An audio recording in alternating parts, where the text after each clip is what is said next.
Ini salah satu karakteristik Islam, bahwa Islam ini adalah agama yang mudah, bahwa Islam ini membawa syariat yang memudahkan, tidak mempersulit.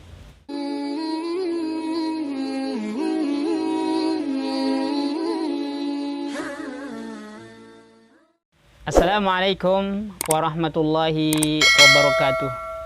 Alhamdulillahi wassalatu wassalamu ala rasulillah wa ala alihi wa ashabihi wa mawalah, amma ba'd. Para pemirsa Elfat TV dimanapun Anda berada, saudaraku kaum muslimin yang semoga senantiasa dirahmati oleh Allah Subhanahu wa ta'ala. Kembali lagi bersama saya di channel Elfat TV ini untuk sama-sama berbagi, memberikan nasihat, peringatan, dan hal-hal yang positif dengan tujuan agar kita hari demi hari mampu menjadi sosok atau manusia yang semakin baik dengan izin Allah Subhanahu wa ta'ala. Para pemirsa Elfat TV dimanapun Anda berada, pada kesempatan kali ini mari kita sama-sama untuk mentadabburi dari hadis Nabi Shallallahu Alaihi Wasallam yang diriwayatkan oleh Imam Al-Bukhari dan Imam Muslim, yang terdapat dalam kitab Arba'in An-Nawawi, hadis yang ke-9, di mana Rasulullah Shallallahu Alaihi Wasallam bersabda, an Abi Hurairah Abdurrahman ibn Sakhrin radhiyallahu anhu qala, sami'tu Rasulullah Shallallahu Alaihi Wasallam yaqul, ma nahaitukum anhu fajtanibuhu wa ma amartukum bihi fa'tu minhu mastata'tum fa innama ahlaka alladhina min qablikum kathratu masailihim wa ikhtilafuhum ala anbiya'ihim.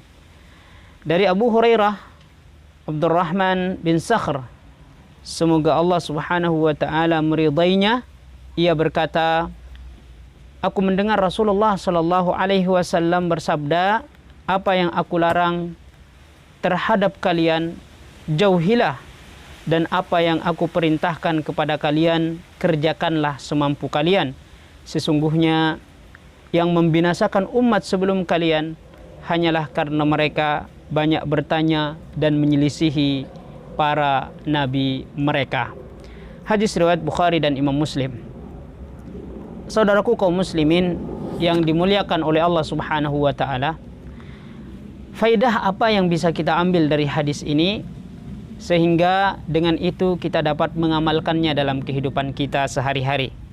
Faidah yang pertama adalah bahwa wajib menjauhi apa yang dilarang oleh Rasulullah Sallallahu Alaihi Wasallam, karena tidak ada satu larangan yang dilarang oleh Rasulullah Sallallahu Alaihi Wasallam melainkan berdampak negatif terhadap diri kita.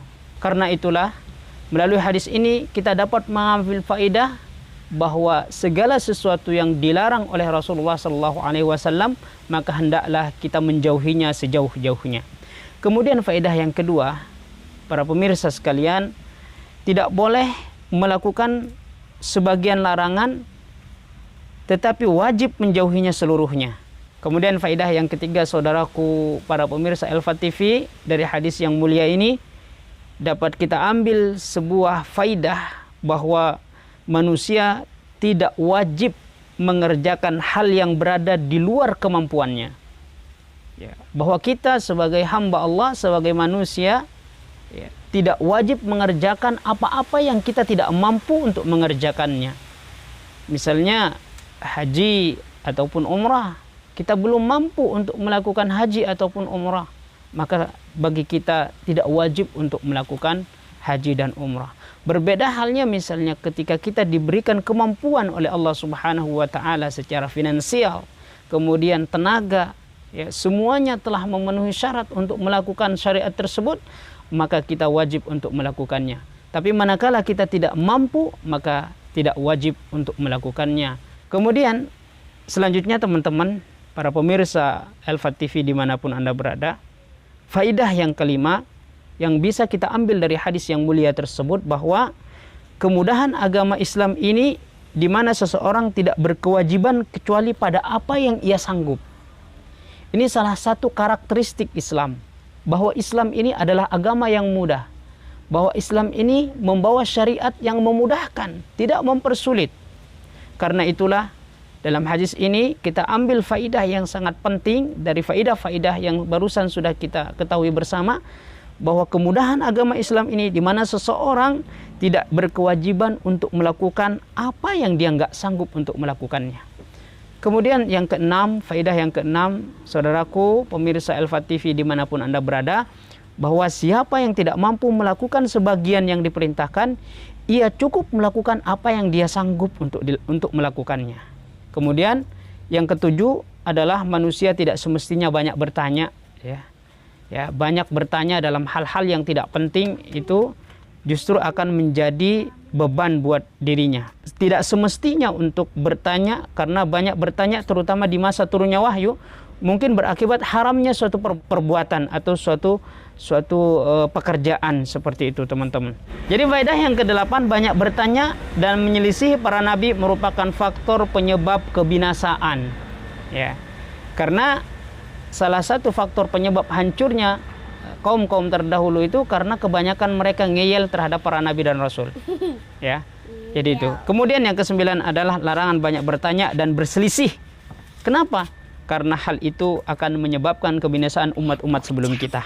Ketika perselisihan itu semakin banyak, maka itu pertanda kehancuran itu sudah di depan mata kita. Demikian sahabat semuanya, semoga bermanfaat. Ya, mohon maaf jika ada kesalahan-kesalahan, dan selanjutnya teman-teman semua kita terus berdoa kepada Allah Subhanahu wa taala agar Allah Subhanahu wa taala senantiasa memberikan taufiknya kepada kita untuk kita dapat melaksanakan sunnah Rasulullah Sallallahu Alaihi Wasallam. Terakhir, buat teman-teman semuanya, terima kasih sudah mampir di channel ini. Yang belum subscribe, silahkan di subscribe supaya channel ini tetap maju dan berkembang untuk memberikan atau menebar kebaikan-kebaikan insyaallah ta'ala. Demikian, wassalamualaikum warahmatullahi wabarakatuh.